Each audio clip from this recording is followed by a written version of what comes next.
안녕하세요. 달달코치입니다. 오늘은 포핸드 하이발리에 대해서 얘기해 보도록 하겠습니다. 우리가 포핸드 하이발리가 생각보다 한번 포인트를 잡기 시작하면 쉬워지는데 그 전까지가 굉장히 어려워요. 왜냐하면 이 그냥 일자로 오는 리듬에 익숙해져 있다 보니까 이게 포핸드 하이발리처럼 공이 쭉 살아서 오는 공에 대한 타이밍을 몰라서 이 헛스윙을 하거나 삑사리가 맞거나 바닥에 걸리거나 이런 분들이 굉장히 많거든요. 그거를 오늘 어떻게 처리해야 되는지도 한번 말씀드리고 제가 좋아하는 방법은 어떤 것들인지 한번 얘기해 보도록 할게요. 일단 우리가 발리를 이렇게 뒤에서 해서 딱 하이발리를 할 정도로 지금 내가 하이발리에 공이 떴다. 그 정도는 내가 네트에 가깝게 붙었을 때가 굉장히 많습니다. 그렇죠? 근데 뒤에서 하이발리 하는 경우도 있어요. 이거는 또 따로 다시 한번 얘기를 해드릴 건데 오늘은 내가 발리를 잘 눌러줘 가지고 상대가 공이 튀어오른 거야. 그 하이발리를 지금 칠 때 이거는 그냥 준 거야. 거저 먹으면 돼. 근데 이거에서 꼭 에러를 해요. 왜? 어떤 사람이 에러를 하냐면 하이발리 뺐습니다. 하이발리를 높게 발리 테이크백을 뺐어. 근데 여기에서 얘를 이렇게 덮는 사람들, 이 바닥을 잘못 눌러서 딱 걸리면 어디 걸리시냐면 그냥 뭐 바닥에 걸리는 것도 아니야. 그냥 딱 네트 요 밑에 하얀색에 딱 걸려요. 하얀색에. 거짓말처럼. 여기에 걸려요. 그리고 두 번째, 네트에 꼭 걸리는 분들 있죠. 아웃 나가는 것은 뭐 그거는 뭐 말할 필요도 없습니다. 그냥 에러 한 거야. 네트에 걸리는 게 제일 아쉬워요. 근데 두 번째는 어떤 유형이냐면 미드발리. 미드발리에서 우리가 네트 이 흰색 부분까지 하향 스윙을 하잖아요. 대체로 로우발리 말고 미드발리에서. 그럼 하이발리는 어떻게 가요? 하이발리는 얘 높게 뺀다고. 근데 하향되는 위치가 너무 커. 이 갭이 이 테이크백 높은 데서 하향을 이 밑에까지 시켜버려요. 그러면 꼭 네트에 와서 걸려요. 공이. 이 하향이 그냥 이렇게 해서 이렇게 하는 게 이건 그냥 스매싱이지. 스매싱. 뭐 물론 말은 표현했습니다만 스매싱은 아닙니다. 자, 그래서 높게 뺐습니다. 이 상태에서 얘 하향이 너무 커. 이 내려오는 각도가. 이러면 꼭 네트에 걸려요. 두 번째 유형인 분들입니다. 그러면 이거를 제가 앞서 말씀드렸지만 덮는 거는 그럴 수 있다 치겠습니다. 그래서 첫 번째 유형이 있고 두 번째 유형이 있는데 방금 두 번째 유형 분들 있잖아요. 높게 하이발리는 높게 빼긴 뺐는데 하향을 너무 많이 시켜서 네트에 걸리는 분들. 이게 미드발리에서 요 오는 각도 뭐 한 요 정도 각도 될까요? 그럼 하이발리면 얘를 여기다 이렇게 올려준 거야. 이해되세요? 이게 아니라 요 각도로 가야 된다고. 하이발리도. 하이발리 이렇게 내리면 안 돼요. 이렇게 위에서 시작했으면 이 각도도 하향되는 각도가 저각이라는 생각을 해줘야 돼요. 들었죠? 얘를 각도를 저각으로 들었지만 얘를 내리는 각도가 생각보다 적다고. 하이발리 에러 하시는 분들 이거 첫 번째부터 무조건 바꿔주셔야 돼요. 이거 바꿔주고 그리고 두 번째 하이발리 이렇게 딱 왔죠? 저는 덮는 거 방법도 물론 좋지만 덮어야 될 땐 덮어야 되지만 저는 이게 지금 내가 에러를 많이 하는 사람이다. 그럼 하이발리 테이크백 높게 뺐죠. 높게 뺀 상태에서 열어서 이게 무슨 얘기냐면 낮은 공이나 미들발리에서 이 밀어치는 발리와 이 눌러치는 언더스핀에 대해서 발리를 했었잖아요. 이 언더스핀을 똑같이 하이발리에서도 칠 수 있어야 돼요. 어떻게 보면 슬라이스처럼 깎는 것처럼 느껴지거든요. 이게 이렇게 뺐으면은 이렇게 눌러주는 거라고. 얘를 하이발리는 이 상태에서 이렇게 얘를 이렇게 눌러줘.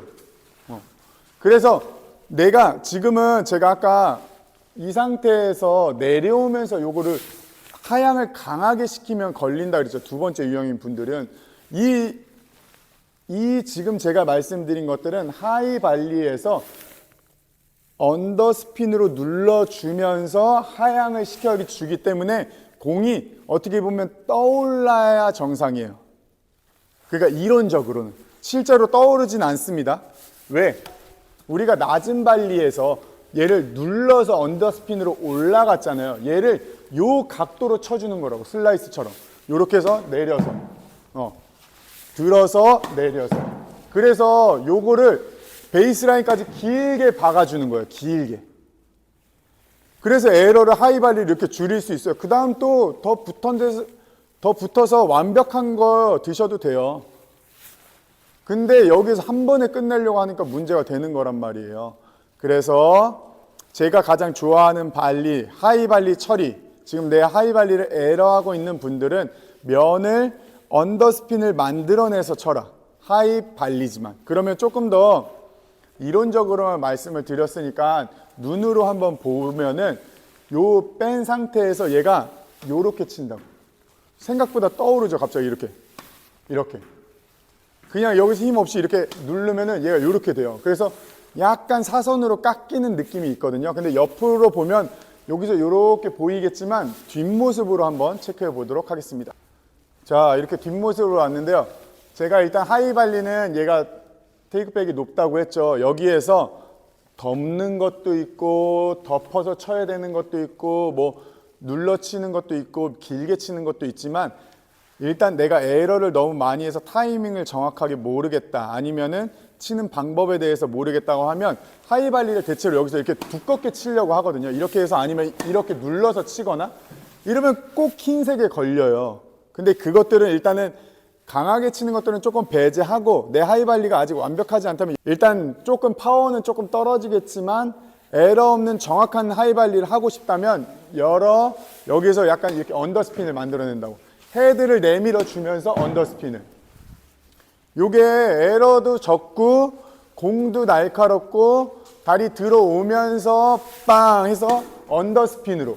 무조건 여기서 하이발리 한다고 여기서 두껍게 이렇게 가는 게 아니에요. 두꺼운 공들은 날카롭지 못해요. 강하기는 해도. 그래서 하이발리 들어왔어, 깎아서 쭉 공이 깔리게 만들어 준다. 다시 딱 들어왔어, 여기서 하이발리. 날카롭게 들어가는 거, 여기서 이렇게 땅. 그래서 물론 내가 지금 네트하고 가까워서 하이발리가 왔어, 그럼 이렇게 뭐 치고 나갈 수도 있겠죠. 그냥 여기 흘러가는 대로 이렇게 치고 나갈 수도 있겠죠. 하이발리니까. 근데 떨어져 있으면 찍기가 어렵잖아요. 찍기 어려우니까 여기서 하이발리 와도 길게 보내주라고. 이렇게 딱 잡았어, 길게. 이렇게 쭉 길게만 다시 보내주고 그 다음 하이발리 다시 먹어도 돼요. 그러니까 너무 무리하지 마시고 언더스핀으로 하이발리 처리하는 것도 연습해 보시고, 뭐든지 우리가 말 그대로 내가 가질 수 있는 무기들이 많으면 좋잖아요. 많으면 많을수록 좋으니까 찍어 누르는 거, 찍어 누르는 방법이 있다고 했습니다. 멀면 안 찍어 누르죠. 가까우면 찍어 눌러도 돼. 근데 맨날 붙어 있을 수 없어요. 그래서 뒤에 있을 때도 아니면 앞에 있을 때도 내가 불안한 하이발리가 온다고 치면 언더스핀을 정확하게 만들어내는 하이발리를 배우셨으면 좋겠습니다.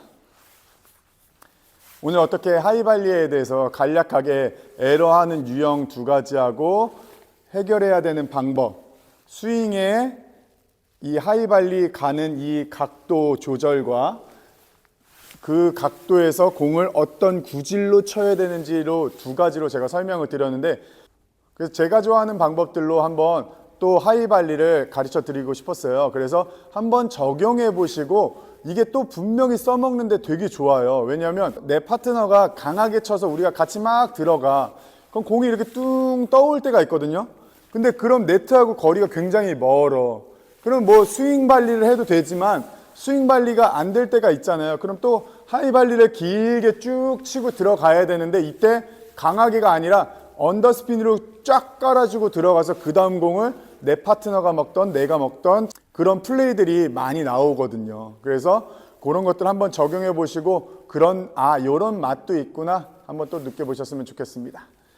하이발리에 대해서 궁금한 것들도 많으시겠지만 궁금한 것들은 댓글 달아주시고요. 오늘도 열심히 했으니 좋아요 부탁드리고 오늘은 여기까지 하겠습니다. 감사합니다. 달달코치였습니다.